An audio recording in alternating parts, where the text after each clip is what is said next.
Hi students, welcome to the Social Science History class. Today we are going to learn about Unit 1 Sources of Medieval India. We'll see primary sources continuous monuments, temples, palaces, mosques, tombs, fonts, minarets and minareters are called by the collective name monuments. Monuments in Tamil meaning நினைவு சின்னங்கள். In a medieval period of time, empire built lot of their significant monuments. The Sultans of Delhi introduced a new type of architecture. The monuments they built had arches, domes and minareters as the main features. The Sultans of Delhi is introduced the new type of architectural designs. Okay, their monuments have arches, domes, minareters. So tombs is it's nothing but you can see in masudis, top of the masudis. That design is called tombs. Okay.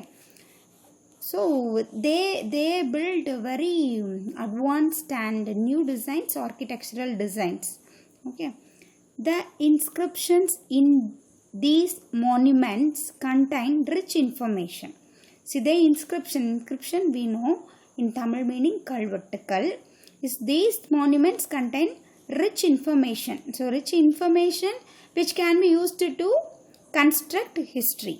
So based on these monuments we get that period of historical things, their informations, everything. We'll see one by one. First we'll see temples North India. Khajuraho monuments that is located in Madhya Pradesh. Konark temple that is located in Odisha. Dilwara that is located in Mount Abu, Rajasthan. These constitute valuable sources to understand the religion of Northern India. Okay. In our Tamil Nadu, we'll see in Tamil Nadu, Cholas period of time, they build symbolize the magnificent structures, temples. We'll see that Prakathiswara temple that is located in Tanjavur, Gangaikonda Cholapuram temple, Dharasuram temple. These three are very famous in our Tamil Nadu. And next, Vijayanagara rulers. In 15th century, they built Bitala and Virupaksha temples that is located in Hampi. Next, we'll see mosques. First one is Quaitul Islam Masjid, Delhi, Motki Masjid, Delhi, Jamma Masjid, Delhi, Fedakpur Jikri Dargah, Delhi, Charminar, Hyderabad. Here first 4 masjid is located at Delhi only. Okay, so you can easily remember that. Last one is Hyderabad. Charminar is located at Hyderabad. First 4 masjid is located at Delhi. Next we'll see the forts. Forts in Tamil meaning Kotai. Okay, we know that. The first one is Agra Fort and second one is Chittoor. Then Gwalior Fort, Delhi Red Fort. We know that Chengotai, it is located in Delhi. Then Dauladabad. Then final one is Firoza Kotla. Okay. So here first Agra Fort is located in Agra only. Chittoor is located in Chittoor and Gwalior Fort is Gwalior. Delhi Red Fort is Delhi only. Daulatabad is located at Aurangabad, and last Firoza Kotla is located at Delhi. Okay, these are the famous forts. Next we see the palaces.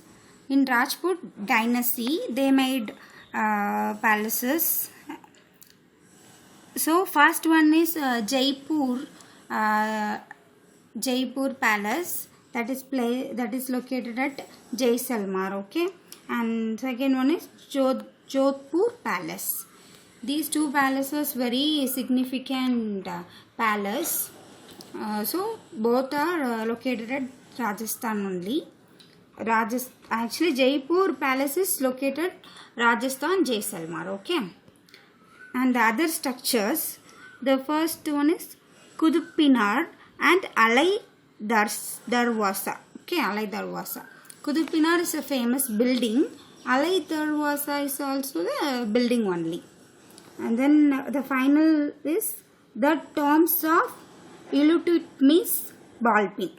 Okay, so tomb, what is the meaning of tombs? Tombs is Tamil meaning Kallarai. Okay, so for example we know Taj Mahal, right?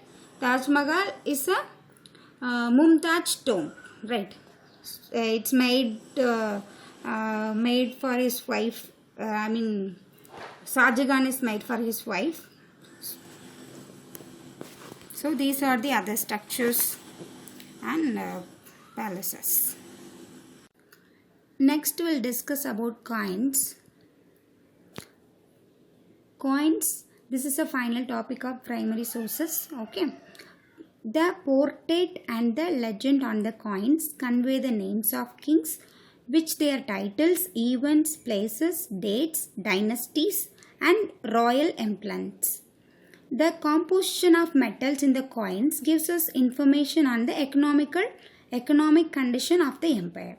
Okay, so based on coin we can find out their names, titles, logo, places, dynasties. Dynasties in Tamil meaning Vamsangal. Okay, so their family background and their richness, everything we can find out from the coins. The composition, so based on their composition we can get their economical condition. For example, now we are using rupee made by paper, right, and coin made by silver. So but in the previous time they used gold coin, silver coin, copper coin. So if it is gold coin means they extremely rich, right?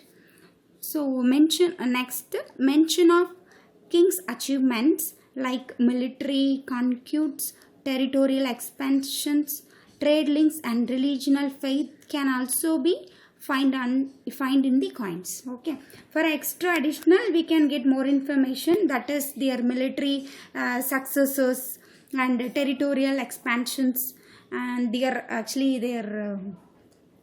wealthness, their trade links, their religion, everything we can find out from the coins.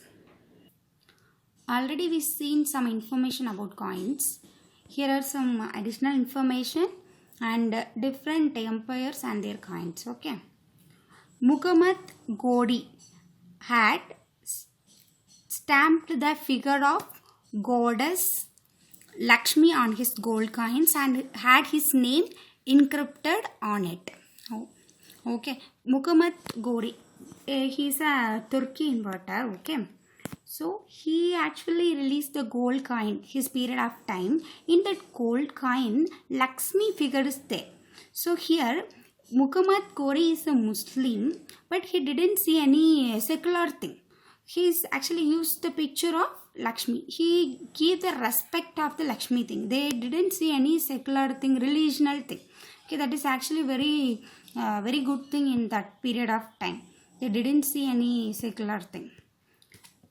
And the next, copper jitals, that is actually made by the Delhi Sultans. In the period of time, Delhi Sultan period of time, they made copper jitals. It's actually copper coins called by jitals. Okay, and the silver tanka, it's a period of time Iltutmish. Okay, they made silver that is called silver coins, actually that is called tanka. Okay, and then gold coins.